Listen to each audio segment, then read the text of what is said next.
everybody, Lady Cheryl here, and welcome to my YouTube channel.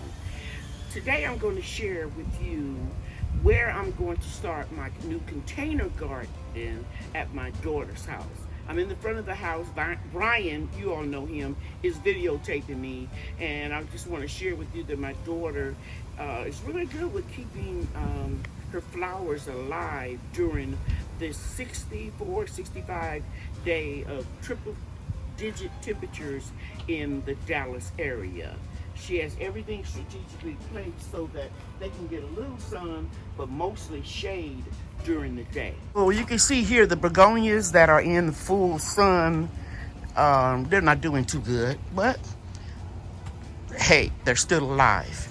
And over here, where there's a shaded area, they're doing a little bit better. Bria, shut the door, sweetie.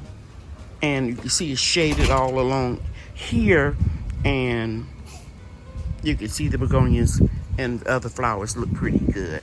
And so now I'm going to go around to the backyard so I can share with you the area that I'm going to be growing. Okay, so we're out here in the backyard, and you can see here my daughter's working on a project, and those are her herbs growing in that elevated raised garden bed there, and she's finishing a table. And this is the backyard, and as you can see, Brian and Bria's bikes over there, and all across this area in here is where I'm going to have my elevated grow boxes. Let's go a little closer. So this is going to be a nice little area. This stone wall with the French drain, because this house is up on a hill. So right here, this ledge, from that end all the way down across the backyard, and there's a little curve right in there, is where I'm going to be growing. Okay? So I can get a lot of grow boxes. I can get elevated raised garden beds up here, as well as the brown grow boxes that are in my food forest. And I'll be bringing them over, and I'll go over back to the house today, and I'll videotape some of the boxes so you can get an idea of what I'm going to be doing. But this is a large area. I could grow a lot there, especially with that privacy fence there. That'll give me a little shade to be able to grow, you know, in the years to come in the real extreme hot temperatures.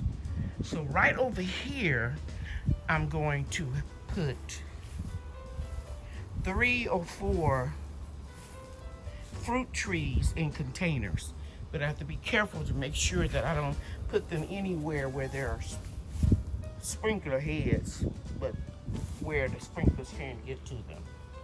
And then I'm going to put 3, you can do flips with Bria.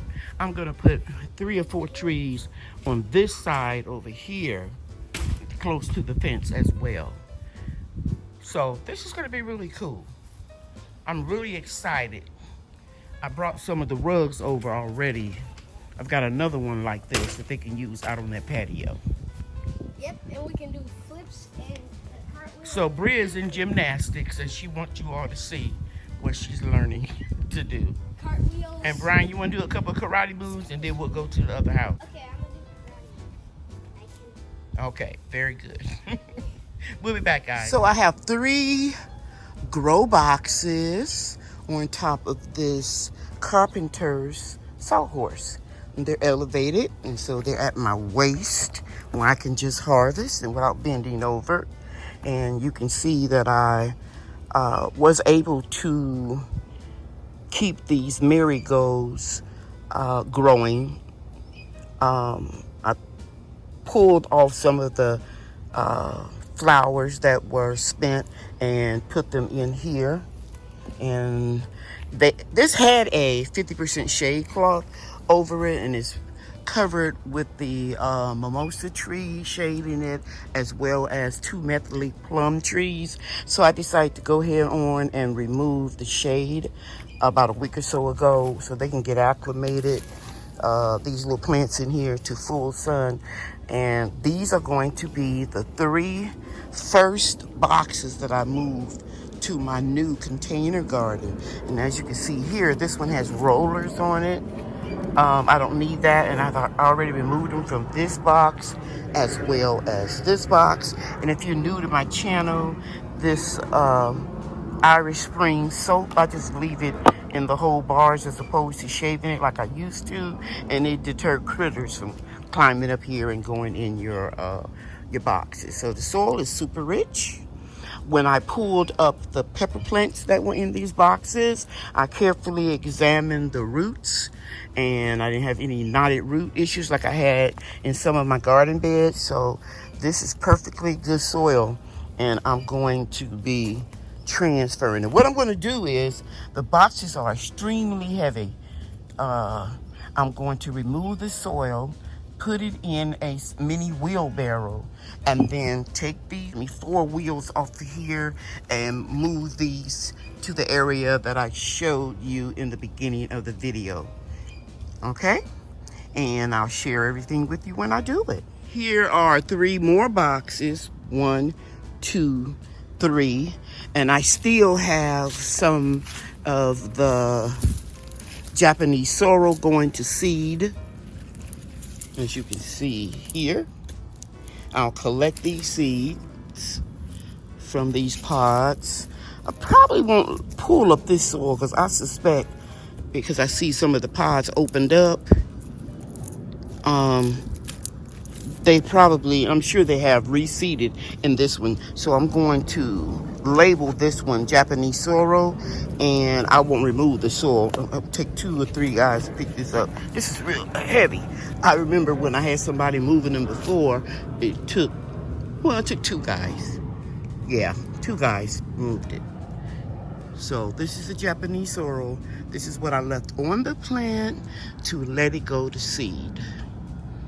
Okay? And again, let me show you how the seed pods open up. And there are a few on here. Let me find one that I'll be able to collect the seed pod from, like this one. Wait a minute, let me take my glasses off so I can really see, guys. Because I'm nearsighted. So there's one seed right over there. I'll collect that one. And there are a few right here that you can see. Okay, so I'll go ahead and collect these, put them in my pocket of my gardening dress, and keep it moving. There are a few seeds right there. I'll check it all out. Okay. In my last video, I shared with you guys how my elderberries weren't doing really well. They're getting a little bit better. I'm going to be able to harvest some, but not as much as I would if it hadn't gotten so hot. This bush right here is not doing well at all.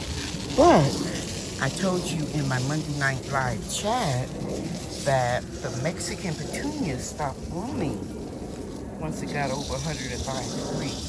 Well, I'm watering now. That's what you hear in the background, along with an airplane flying over. And you can see, just like I told you, the blooms are starting to open up, and you can see all over this little bush are blooms just waiting to open up. And you don't see any scalding of the leaves of the plant. So it took a heat index of 116, 17, temperature of 109, and it's still here. Living mulch around my bushes and trees, and they bring in beautiful pollinators. Let me show you a couple more. So here are more Mexican petunias blooming real well. And as you can see, we're gonna have a lot of blooms. They're beginning to make the little buds. All down here, all the way around on this side. And it's surrounding an apple tree. Okay? A few apples on it, but I will take whatever I can get this season because of the extreme temperatures no scalding of the leaves. So Mexican petunia is a good one. There's an apple there. Here's one here. I would have harvested them by now, but you know, the weather slowed everything down. Now here is a pear tree. Pear trees can take the heat.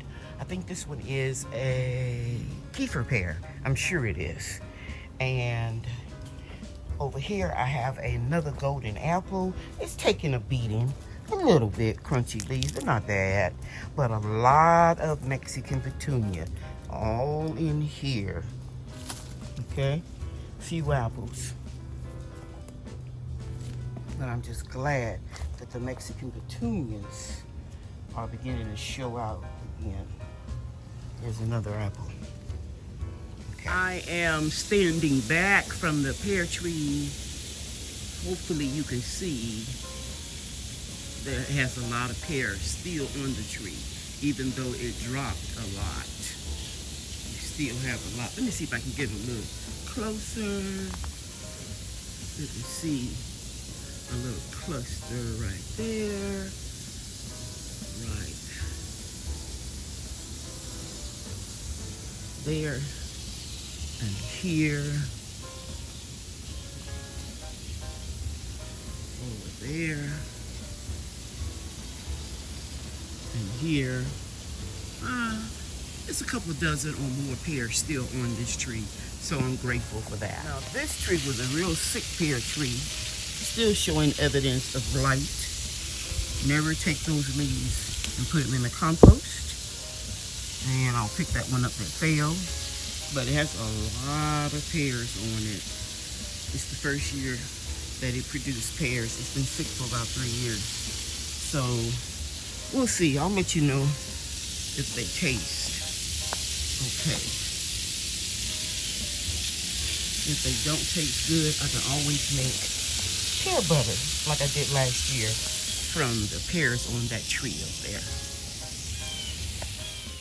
Thank you all very much for watching this video. I really appreciate it. And I want you to know that I thank you all for all of your well wishes and your encouragement when I share with you about changing the channel and adding more or different content to it. So it's going to be a lot of gardening, but a lot of adventures as well. Thank you all so much again. I appreciate it. Take care, everybody. Bye now. Bria and I are getting this order ready so that we can ship it. And we always take pride in our orders. Right, Bria? Yes. Okay. Bye, everybody. Bye. Thanks for watching.